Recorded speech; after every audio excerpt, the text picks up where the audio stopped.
In the middle of the night, a report came in, saying that an old woman was seen swinging on a swing with a child. The operator thought it was a prank, but the caller said they swung all night without stopping. When we arrived at the scene, the little girl on the swing was already dead. The old woman kept putting the little girl on the swing over and over again, in a cycle. The little girl was scared to death.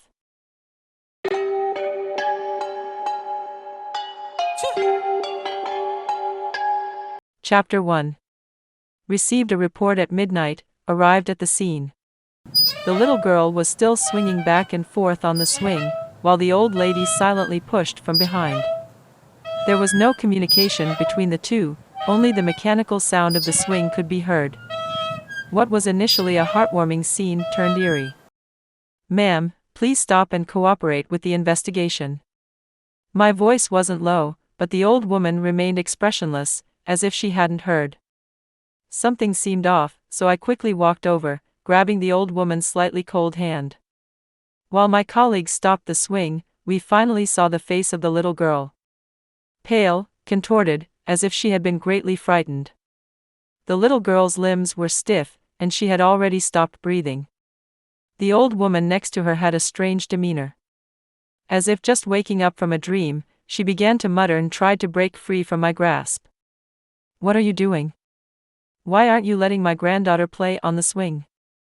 Then she muttered to herself. "It was bright just a moment ago, why did it suddenly turn dark?" I couldn't help but be puzzled. It was midnight now, how could it have been bright just a while ago? Seeing the motionless little girl on the ground, the old woman rushed over in a panic, holding her body, patting her face, and shouting. "Wanting, are you asleep?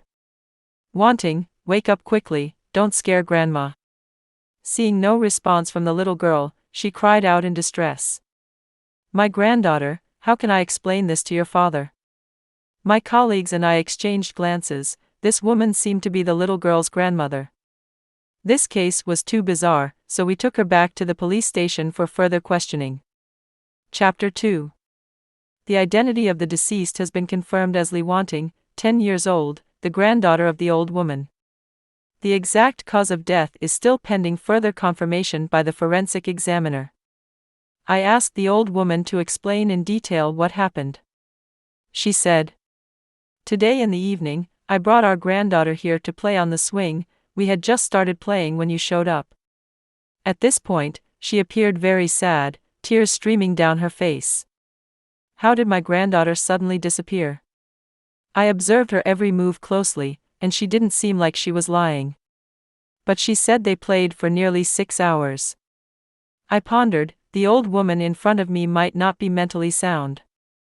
With a thought to confirm, I asked her, "Do you know that your granddaughter was swinging for nearly 6 hours?" Sure enough, she looked surprised after hearing this. "What are you talking about? We only played for half an hour." A bold speculation came to mind, the old woman might have memory issues. She forgot the time, so she kept swinging with her granddaughter repeatedly, without realizing. It wasn't until the granddaughter sensed something was wrong and wanted her grandmother to stop, but the grandmother showed no response. The little girl was scared to death while swinging. According to the information provided by the caller, he had finished dinner at 6 p.m. and went for a walk downstairs. He saw the old woman and the girl swinging, hearing the girl laughing happily. This indicates that the girl was still alive at that time. When he returned at 7 p.m., he saw them still playing but didn't pay much attention. It wasn't until midnight, when he went downstairs to buy cigarettes, that he saw them still swinging. At that late hour, the area was quiet, devoid of joy and laughter. The occupancy rate in their neighborhood was not high. The scene began to turn horrifying, and he couldn't bear it anymore. Frightened, he hurried back home and decided to call the police. At this point, Lee Wanting's father, Lee Guofu, also arrived at the police station. He appeared to be an honest and decent middle-aged man, with swollen eyes, as if he had already cried. He spoke somewhat hesitantly. "Officer, this was an accident, my mother will be okay, right?" Before I could ask further, he pulled out a certificate of mental illness. It showed that Li Wanting's grandmother, Zhou Mei, suffered from intermittent amnesia. As I suspected, this was likely an accidental incident. It's just that the old woman had to face the reality of her granddaughter's passing in such a way. Li Guofu mentioned that his daughter had congenital heart disease and couldn't handle too much stress. When I asked, "Your mother and daughter didn't come back in the middle of the night, and you didn't go look for them?" He avoided my gaze, stammering, "I went out drinking with friends at night, it's all my fault for drinking too much." As he said this, he slapped himself on the face twice, looking regretful. Even before coming close, I could smell the strong scent of alcohol on him. I sighed, truly an irresponsible father. The girl's mother was working outside the city. Chapter 3. The forensic report from the next day came out. The report showed that Li Wanting's cause of death was sudden cardiac arrest due to excessive fright. This matched my speculation. It seemed to be a truly tragic accident. So, I sighed and said, "What a tragedy, causing such grief for the family." The forensic examiner, Wu, nonchalantly remarked, "How distressing it is may not necessarily be the case." Curious, I asked him what he meant. He sighed heavily and continued, "This little girl, with her sallow complexion, emaciated appearance, and dry hair, shows signs of long-term malnutrition. If her family truly loved her, how could she, at such a young age, be malnourished?" After taking a sip of water, Wu continued, "There's another suspicious point. Based on my examination, the time of the girl's death was between 5 p.m. and 7 p.m. yesterday. The caller claimed to have seen the grandmother and granddaughter around 6 p.m. for the first time. However, we have no information about their activities during the hour between 5 p.m. and 6 p.m. Following Wu's train of thought, I said, "Are you suggesting that the girl might have died between 5 p.m. and 6 p.m., and the swing wasn't the initial scene of the incident, but she was moved there after her death?" Wu nodded. However, without much consideration, I dismissed Wu's view. I patted his shoulder, expressing my apologies. "Your analysis makes sense, but there's something I didn't mention to you." The caller mentioned hearing the little girl laughing happily around 6 p.m., indicating that she was alive when she arrived at the swing. Wu shrugged and chuckled in resignation, saying, "I may have overthought it." Chapter 4. But this case itself was already bizarre. Being scared to death while swinging was a shocking revelation. If we didn't handle it flawlessly, it might be hard for others to believe. So, I went back to the scene, visited nearby residents, and searched for more witnesses. It was an old residential area, mostly inhabited by elderly people. It was a walk-up building, with not many people coming and going. Seeing a window directly facing the swing, I went up to knock on the door. An elderly man, who lived with his grandson, answered the door. I asked, "Excuse me, sir. On September 7th, between 5 p.m. and 7 p.m., did you see anyone swinging on the swing downstairs?" The old man impatiently waved his hand, indicating he hadn't seen anything. Feeling a bit disappointed, I was about to leave. Suddenly, his grandson raised his hand and loudly exclaimed, "Officer, why don't you ask me? I saw it, and I even recorded a video." I was taken aback, turned around, and hurriedly asked him to show me. The video was recorded at 6:02 p.m., lasting only 30 seconds. Upon viewing it, I saw Li Wanting and her grandmother in the footage. They seemed to be having a great time, and though the distance was a bit far, Li Wanting's clear laughter could still be faintly heard. This is enough to explain that Li Wanting died on the swing due to an accident. After copying the video back to the police station, I played it on the big screen for a closer look. The swing in the video was moving too quickly, making it hard to see Li Wanting's face clearly, only presenting a blurry image and her clear laughter. I handed the video over to the technical department for enhancement. The results after enhancement left us all chilled to the bone. Once the video was enhanced, Li Wanting's face became clearer but also more terrifying, much like how we found her that night. Her mouth wide open, eyes staring, face contorted, and a pale complexion. Clearly, she looked like a dead person. Even more terrifying, as the video continued playing, Lee Wanting's body on the swing seemed to be activated, emitting a chilling laughter that sent shivers down our spines. Why would a dead person be laughing? Chapter 5. There had to be something wrong, but I couldn't pinpoint it at that moment. Feeling a bit stifled, I stepped outside for some fresh air. Next to the police station was a kindergarten with many children swinging on the swings. Laughter, screams, and joy filled the air. This reminded me of Lee Wanting, and I couldn't help but observe quietly. Suddenly, it hit me like a thunderbolt. I knew where the issue lay. The laughter in the video appeared at the wrong moment. The children at the kindergarten, when swung by their teachers, all shared a common trait: they screamed or laughed loudly only when pushed up, not when the swing came back down. In the footage I obtained during my visits, Lee Wanting screamed multiple times when swinging back. There was only one explanation: the sound in the video was fake. Lee Wanting's grandmother was lying.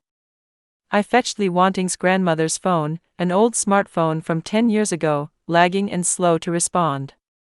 In her photo album were several videos of Lee Wanting on the swing, surprisingly clear in quality. I copied them all, allowing the technicians to compare them with the audio from the 30-second video obtained during the visits. As expected, the audio from the 30-second video came from one of the videos on Lee Wanting's grandmother's phone. While pushing the swing, she was playing the video of her late granddaughter swinging, broadcasting it loudly. When passers-by heard the laughter, they mistakenly believed Lee Wanting was still alive. Moreover, with the late hour and the swing constantly in motion, it was hard to see the person's face clearly. After the witnesses passed by, she would turn off the video. When questioned by us, the witnesses naturally concluded that the girl on the swing was alive, inadvertently misleading the authorities. If it weren't for the video obtained during the visits, she would have almost gotten away with it. The old woman may seem clumsy, but her thoughts are remarkably intricate. However, why would she do this? If the person was truly killed by her, she didn't need to go through the trouble of moving her granddaughter to the swing. Upon careful consideration, I realized that she might have done this to conceal the real scene of the crime. Lee Wanting might not have died accidentally but was murdered. Lee Wanting's grandmother was covering up for someone. But who could make an elderly woman willingly take on the blame for murder? One person came to mind: her son, Lee Guofu. Chapter 6. I entered the interrogation room and questioned Lee Wanting's grandmother, Zhou Mei, once again. I placed the video in front of her and sternly said, "Your granddaughter wasn't killed by you. Why are you lying?" Her expression changed drastically upon seeing it, looking visibly unsettled and trembling uncontrollably. Seizing the moment, I sternly warned her. Taking the blame for someone else is a criminal offense. I advise you to come clean now and not incriminate yourself. Tears streamed down her face, she sobbed silently, her emotional defenses on the verge of collapse. I quickly asked her, "Who are you covering for?" Her emotions were intense, she cried for a while, but no matter how I tried to guide her, she refused to speak. Once she calmed down, her expression turned cold once more, and she said, "I negligently caused my granddaughter's death. I haven't taken the blame for anyone." Enraged, I slammed my hand forcefully on the table, making a loud thud. Chapter 7. Now, with the case taking a turn, the focus shifted to Lee Guofu. Since Zhou Mei refused to talk, we had to find a breakthrough from another angle. At this moment, my colleagues in the team made a new discovery. Around 5:20 p.m. on the day of the incident, Lee Guofu's bank account received a transfer of 100,000 yuan. Now that Lee Wanting's time of death was confirmed to be between 5 p.m. and 6 p.m. that day, this transfer appeared suspicious. So, along with my colleagues from the forensic team, we drove to Lee Guofu's house. This location was highly likely to be the initial scene of the incident. Upon seeing me, he seemed a bit flustered. Nervously, he wiped his hands on his clothes, extended his hand to shake mine, and asked, "Officer, why are you here?" "Oh, by the way, When will my mother be released? She shouldn't go to jail, right? This man didn't seem as honest as he portrayed, and I didn't give him a warm reception. His right hand froze in midair, awkwardly retracting it. Take care of yourself first. Tell me, where were you between 5 p.m. and 6 p.m. on the night of the incident? He answered without hesitation. I was at home. Then, as if realizing something, he had an incredulous expression. You don't suspect me of killing my own daughter, do you? He had unwittingly opened up this line of questioning. Ignoring his question, I continued. Who can vouch for your whereabouts? He replied. My wife and my mother can vouch for me. I was at home chatting with my wife at that time. How? How could this be? Why would I kill my own daughter? He exclaimed. Even a tiger wouldn't eat its own cubs. Do I look like the kind of scum who would do that? Thinking back to the forensic examiner mentioning Lee Wanting's long-term malnutrition, I thought he did indeed seem quite despicable. However, my professionalism as a police officer held me back from acting on impulse, and I could only curse him silently in my mind. After contacting the family following the incident, Li Guofu had clearly stated that his wife was working elsewhere. But now, he claimed that his wife was also at home on the day of the incident. Did he not even know his wife's whereabouts? Or was he hiding something? He explained. After seeing me, my wife said she was going to work. I inquired further. What were you talking about at the time? Li Guofu hesitated, then said. Just discussing the children's studies. Her mother rarely comes back as she works outside. If he truly cared about his daughter's education, he wouldn't have let her become malnourished. It seemed that unless I gave him some serious pressure, he wouldn't speak honestly. His eyes held a cunning glint, and as I stared into them, I said seriously. What about the transfer of 100,000 yuan? Upon hearing this, his face turned pale, beads of sweat forming on his forehead. His voice trembled slightly as he said. My wife and I are going through a divorce. That 100,000 was for child support. According to him, he and his wife were going through a divorce, and his wife didn't want to take care of the child. I pressed further. Why doesn't your wife want to take care of her? He appeared quite agitated, saying. Why else? That vile woman has someone else outside. These were just his words, their veracity required further investigation. Chapter 8. I walked around his house, an old two-bedroom apartment. The room closer to the inside was Li Guofu's room, while the one closer to the outside belonged to his mother, Zhou Mei. I asked Li Guofu. Where does your daughter stay? He hesitated and said. She stays with her grandmother. However, when I entered her grandmother's room, I didn't see any belongings belonging to Li Wanting. With a stern expression, I said to Li Guofu. Who is she really living with? Li Guofu avoided eye contact, looking nervous. He rubbed his hands, pointed to a corner of the living room, and hung his head. Approaching it, I found a folding bed and a small nightstand-sized table in the corner. Neatly arranged on the table was a stack of textbooks. On the wall, there was a hook with a worn-out small backpack hanging from it. It seemed to contain quite a few books, feeling heavy. I took it down and opened it. Instead of books, the backpack was stuffed with overripe mangoes. Li Wanting didn't have her own room, this was her space. There was a drawer in the middle of the small table, containing a delicate notebook. It seemed to be Li Wanting's most precious possession. I casually flipped through a page, unexpectedly finding Li Wanting's diary. September 6th. I hate my desk mate, He Ziheo. Today, he brought a huge mango, almost half the size of my face. He said his aunt bought it for him, 20 yuan per kilogram. After taking a bite, he claimed the mango was bad and was about to throw it away. I've never had mango before in my life. So, I took it and said I'd help determine if it was really bad. I took a bite, and it was soft. Mango tasted like this, so fragrant and sweet. But I had to pretend like I had eaten mango before, took a couple of bites, then threw it away. Confidently, I told Hiziheo that the mango was indeed bad. Later, when he left, I secretly picked up the mango and started eating it. Unfortunately, he caught me in the act and loudly teased. "Li Wanting, have you never eaten mango before?" This attracted the attention of the whole class. Everyone started teasing me. "Li Wanting has never even eaten mango, ha ha ha." I blushed, nearly crying, and argued loudly. "Of course, I have eaten it before." They didn't believe me. I told them. "I'll bring some tomorrow to prove it. My mom said she will come to see me tomorrow, and when she does, I'll ask her to buy me mangoes." After reading through the entire diary, I couldn't calm down for a long time. I decided to keep it as evidence and placed it in my bag. Li Guofu seemed suspicious, but there wasn't substantial evidence pointing towards him at the moment. My colleagues from the forensic team also didn't find any valuable clues at his house. Li Wanting died of a heart attack caused by fright, with no visible wounds on her body. The scene didn't offer many clues.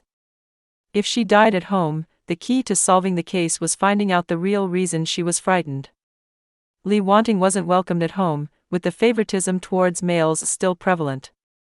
What puzzled me was, if they didn't like their daughter, why didn't they choose to have more children after so many years?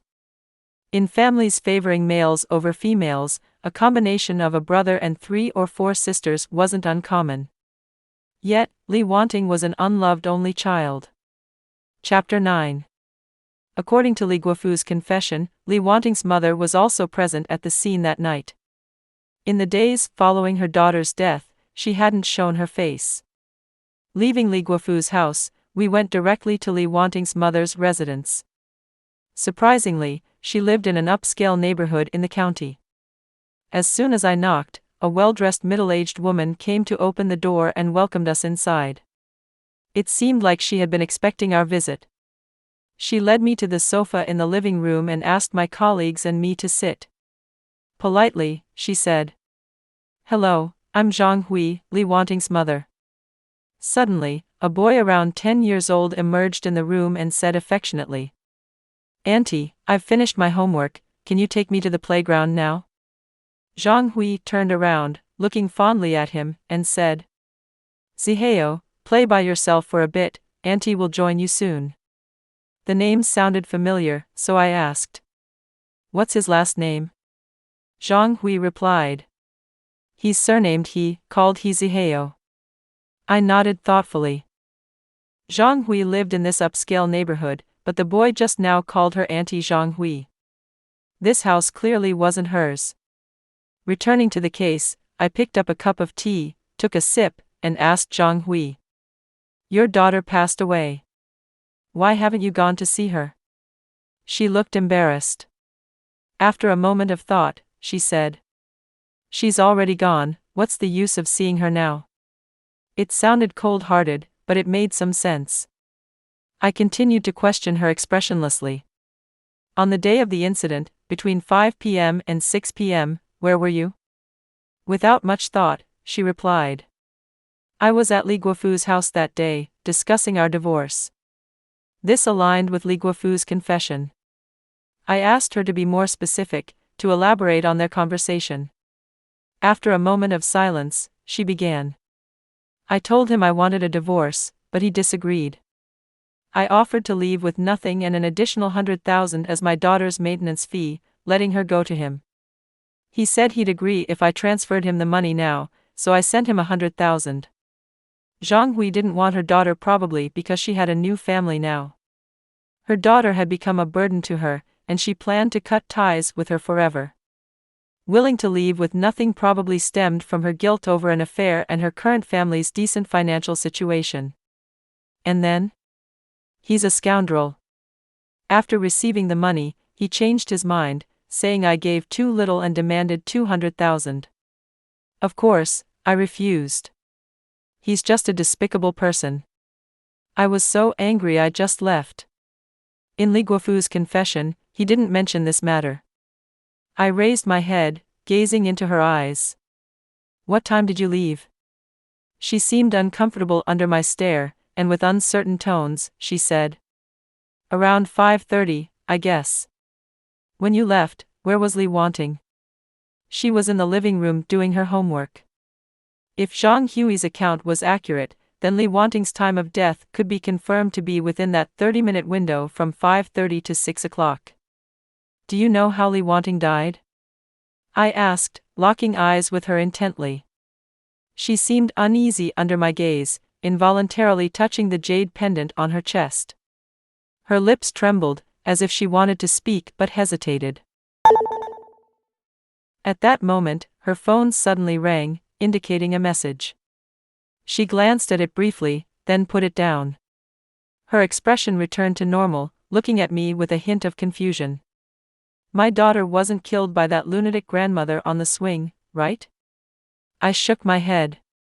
Then how did my daughter die? She asked with uncertainty, even a hint of guilt. I glared at her angrily, then stood up and left. On the way back, my colleague informed me that Li Guofu had transferred the 100,000 back just now. Glancing at the time of the transfer, it coincided with the crucial moment when I was questioning Zhang Hui about Li Wanting's cause of death. Chapter 10. Upon returning, I checked the identity of the boy named He Zihao in Zhang Hui's home. As expected, he turned out to be Li Wanting's desk mate, appearing multiple times in Li Wanting's diary. Staring at the diary in front of me, I felt a mix of emotions. Suddenly, one entry caught my attention. Li Wanting had written in her diary that on the morning of the incident, her mother had taken her to the park to swing on the swings and even recorded many videos. It felt like a jolt to my brain. I seemed to have missed a crucial detail.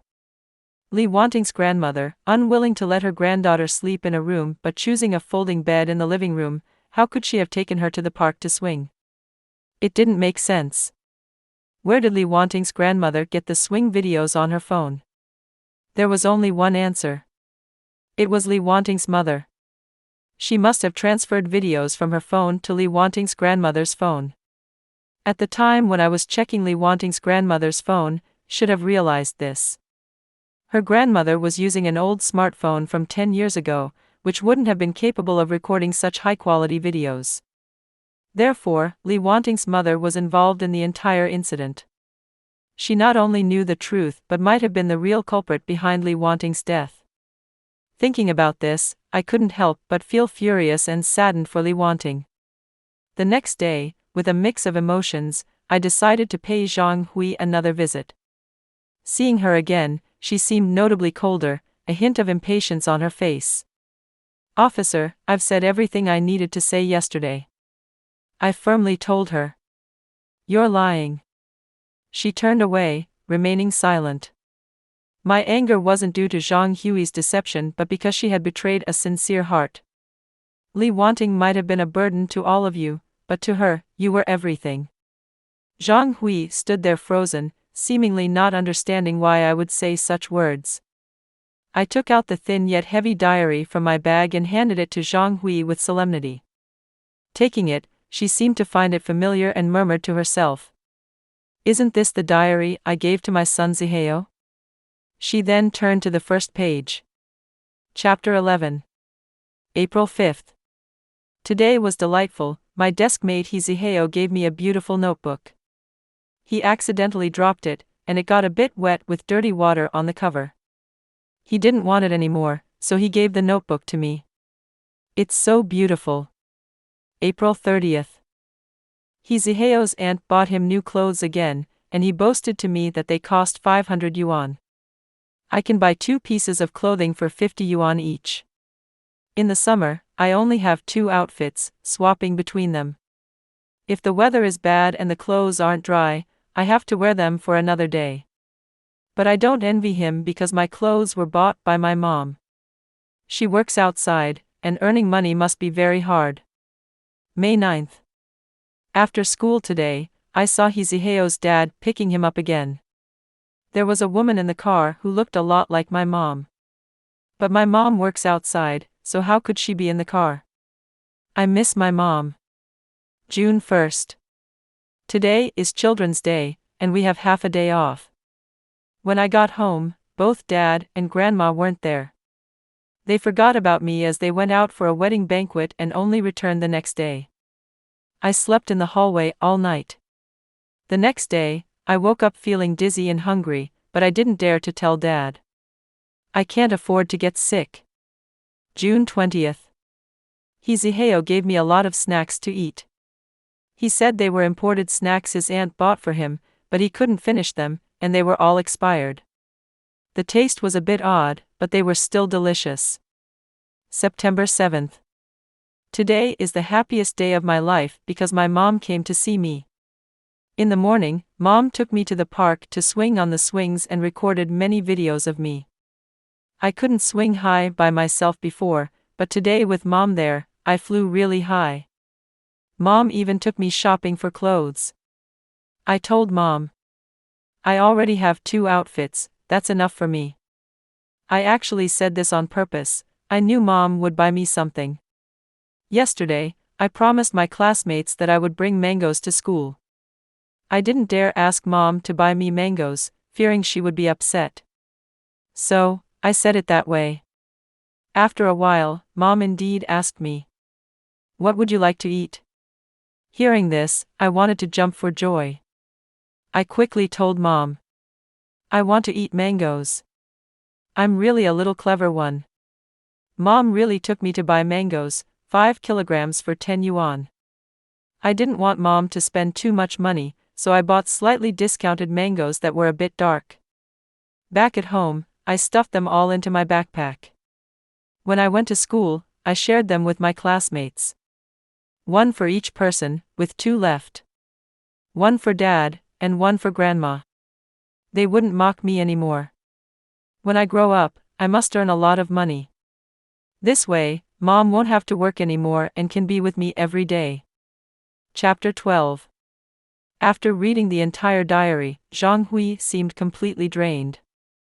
She stumbled and almost lost her balance.